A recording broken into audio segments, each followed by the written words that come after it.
Welcome to the Naples Community Church Podcast with Pastor Kurt Anderson. Thank you for joining us today. We hope you find this sermon inspires you, builds your faith, and gives you perspective to see God moving in your life. We trust God has great things in store for you. Enjoy today's message. Well, last Sunday morning, we looked at Jesus' first recorded words, and it was a question. He said, "Why were you searching for me?" It's when he was in the temple, and mom and dad left. 3 days later, they come back and they find him in the temple with the religious leaders. And he says, "Why were you searching for me?"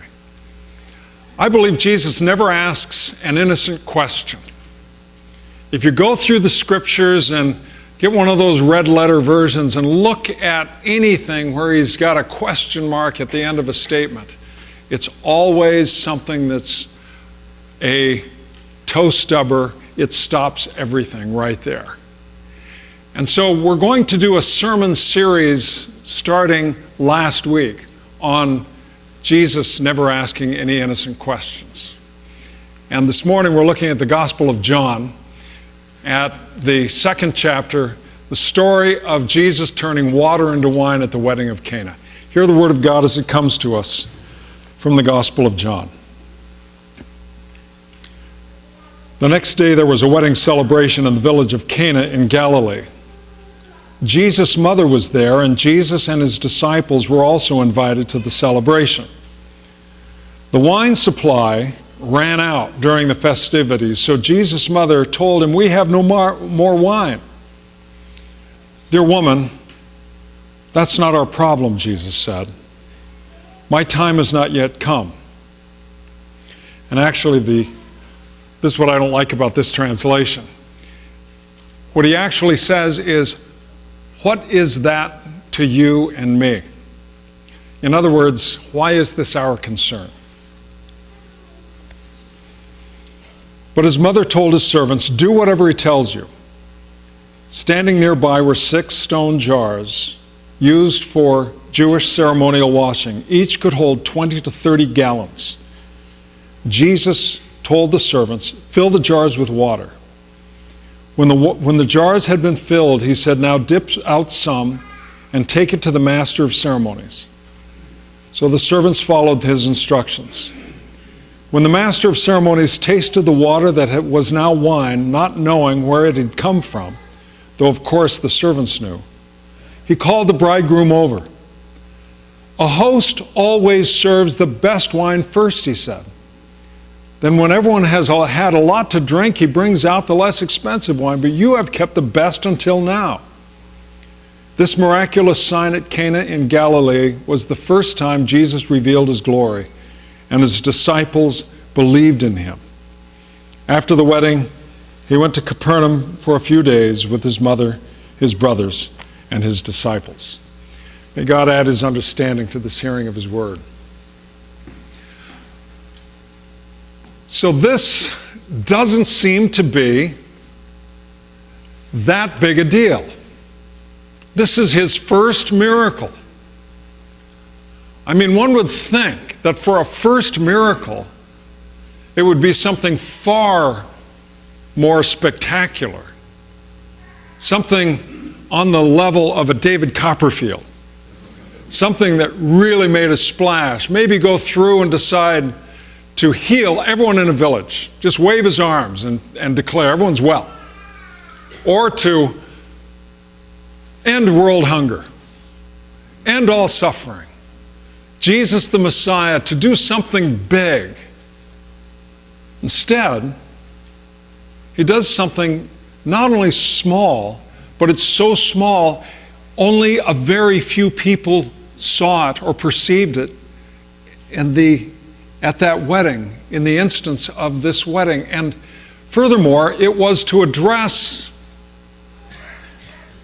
a social faux pas. Now, yes, running out of wine at a wedding was a big deal. But in the great grand scheme of things, it was a very small thing.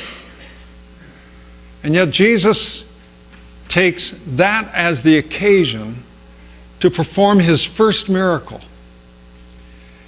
And so, you know the story. The wedding is going on. Jesus and his family go. Presumably, John the Baptist, who is part of his family, comes in off of the desert. He and all his friends with their camel hair outfits, and they go to this wedding, and everyone's dancing and having a great time. The way it worked was the betrothal period lasted for about a year, and then the bridegroom and all of his friends would go to the bride's house, and they would escort the bride and the bridesmaids over to his house, and there'd be a party for about 7 days. 7 days. And as I've shared before, part of the humor and the charm of this is that here's husband and wife, and they want to be together, and nobody ever leaves. 7-day party. Food and wine and dancing and all of this fun stuff. And so presumably, this crowd from the desert is dancing with these beautiful young Jewish girls from Galilee, and it's a wild, crazy scene. And the wine runs out. And Mary, the mother of Jesus, well, we have to wonder, as Jesus grew up, he's probably 30 years old now, as he grew up, how many times did his mother ask him to do things? She's a mom. He's the eldest son. Honey, will you get the trash out? They're coming tomorrow morning. Honey, we need some water. Will you run over to the well and get some water? And here, one more time, she turns to Jesus because he's her son, she's mom, and she shares this concern probably in the same note or the same tone as she's always shared concerns. And he responds with not this eye-rolling sort of response that kids tend to respond with, "Oh, Mom," but something far more profound. Why is this our concern? What is it really that you are asking me to do? The Greek in this case is very ambivalent.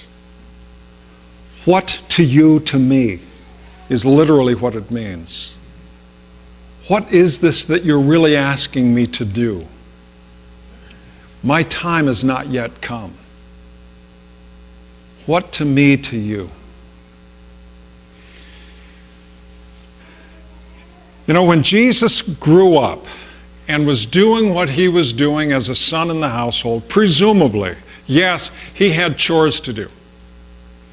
He had things, all kinds of things that he had to do. And they were jobs, chores. And in and of themselves, they were simple, easy things to accomplish. We have something to do, we go do it, get it done, and we go on with our lives. It's true for all of us. But now Jesus is taking a different tack with this whole question of, once again, running a chore, doing a chore for his mom. Now he's asking a question that is causing everyone to pause. You may have heard of Frank Abagnale. They did a movie about him in 2001 called Catch Me If You Can. Abagnale was an imposter, a con man, and he faked being a physician, he faked being a lawyer, he faked being an airplane pilot, he faked something like 9 occupations. In other words, he was able to do jobs, but he was not fully what a professional was equipped to do. So as we think about it, a physician, story of we hear it all the time about how someone's going to the hospital and with a pregnant woman in the back seat, and she's not going to make it, and they stop the car in a Walmart parking lot, and there's a baby that's been delivered. Well, the job has been done, but the person doing it might have been the husband or someone else in the car. The job is accomplished, but that doesn't make one a physician. One can do jobs, and it doesn't establish one as a member of that particular calling. Because underneath all the jobs of a physician is the real calling of a physician, and that is to be a healer. Health. One can do all kinds of things. We can go online and do stuff like a lawyer, but the real function of an attorney is not just filling out forms. It's justice. And yes, he can fake being an airplane pilot, and so many of these planes fly themselves, but the reality of the calling of somebody who is a pilot is safety. And so Jesus is now, in being asked to perform a chore, is now in a place where he is taking this as an occasion to make a statement about his core identity and his core calling. That it's more than just turning water into wine. It's now the identity of Jesus being revealed and bringing God to us. God with us, and revealing the reality of who God is to us. It's that invisible reality. A physician, the invisible reality is healing. An attorney, the invisible reality is justice. A pilot, the invisible reality is safety. And with Jesus, the invisible reality is that he's God. He's God with us. And so he pauses and he says, this is not my time. And so he acts in silence and in secret. He simply asks that the servants go take 20 of those big purifying water jars and fill them with water, and he somehow transforms them into wine. And the amount of wine that Jesus creates in that moment is about 800 bottles of what we see as a bottle of wine. About 800 bottles of wine. So not only is it the best wine ever made, ever vented, but it's in quantity that would probably last until now. And so Jesus, with this sign, with this miracle, with this action, is demonstrating something far more than just fulfilling a task. He does far more than just complete a chore. It's a similar situation when the disciples come to him and said, everyone's on the hillside and they're hungry. They don't have any food. And Jesus says, feed them. And he said, well, we don't have any money to go into town and buy enough food for all these people. And so Jesus takes a small portion and breaks it and feeds the multitude. It's evidence that his job is not feeding people.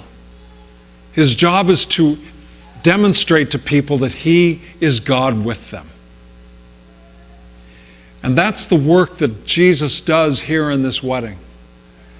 He does this transforming work as a way of demonstrating to us who he is to us. The Gospel of John, they're called signs. He doesn't call them miracles, he calls them signs. And a sign points beyond itself. The sign is not the issue itself. The sign points beyond itself to the identity of who Jesus is. So when he asks that question that's not such an innocent question. What to you, to me?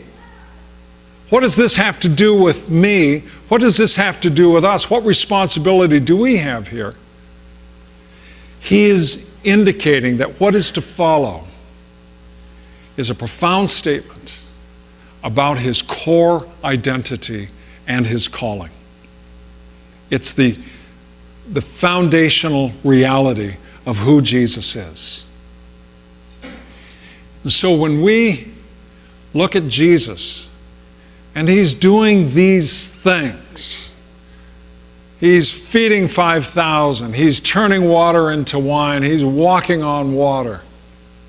All of these are not the issue itself. We can get lost by arguing, how can this be? Well, Jesus is really walking on a sandbar and he just appears to be walking on water. We miss the whole point. The point of it all. Even if there's some elaboration from the early church, the point remains the same, and that is, he is God with us. And his calling is to embody that reality to us, so that we know that he's with us. You know, I struggle so much every week when I preach. I was thinking about it this morning. After all that wind blew through and blew a bunch of papers around, then I'm shaving. And I'm thinking, you know, I've been doing this for almost 40 years now. Why do I sweat blood every single week? Why is it that I constantly roll this around in my head, and after the hours of preparation, and then I start driving to church and I think, I'm going to die. I'm going to get up there and I'm going to just completely blow it. And I'm thinking, I've been doing this for so long, can't I just do this without sweating it? And I thought about that in relationship to this whole account. And that is, my job is one thing. So I got here this morning, I put some signs out, we needed some music copied and that kind of thing, and I did those things. I did those chores.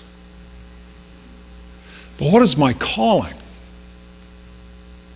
My calling as a pastor is not simply to meet a bunch of expectations. Not simply to, open up and lock up, get things done, run an institution. I mean, those are ordinary expectations of any pastor. We have jobs to do. We have chores that we have to complete. But as I thought about it in relationship to this story, I thought, my real job, my real calling is somehow to bring God to bear in people's lives. I remember thinking back to my seminary professors who said, you in ministry have an impossible job. Because when you stand forth before the congregation, you will speak words that are to be the words of God.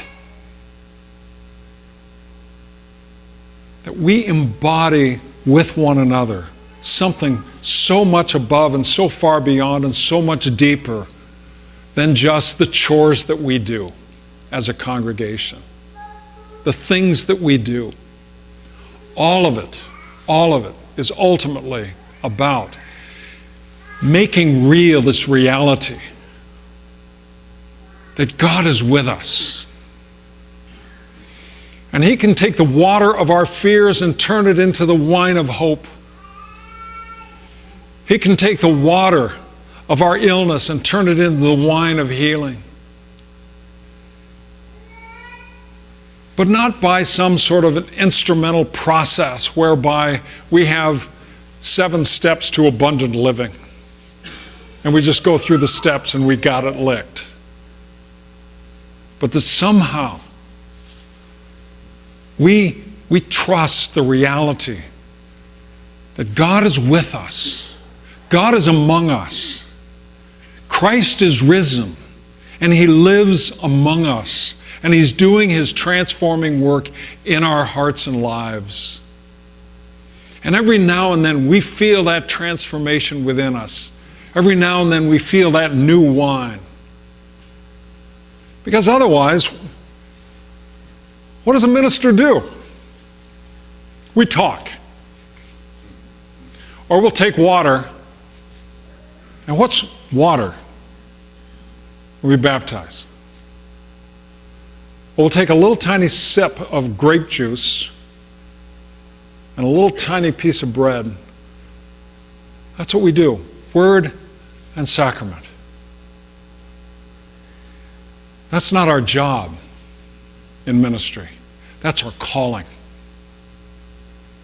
Jesus was not doing his job. He was moving toward fulfilling his calling when he turned that water into wine. And with his question to his mother, he was calling upon her to look beyond the mere reality of life's many unending expectations that are put upon all of us. To look beyond that and to look to the deep realities of what it means to be children of God, called by God with a purpose to live this life for him. Will you bow with me in prayer?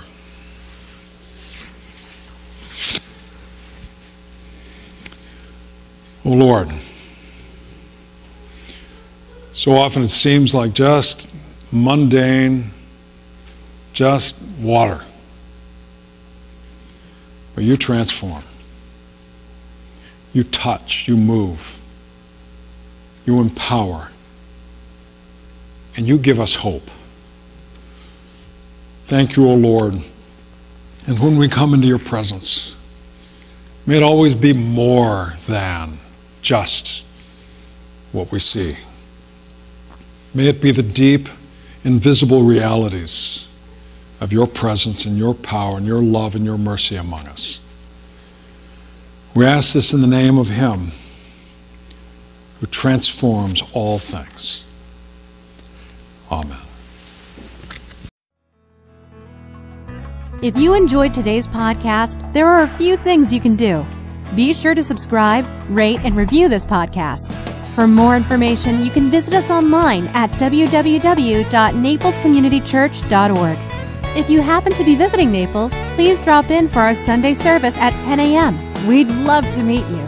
Thanks again for joining us. Have a fabulous day.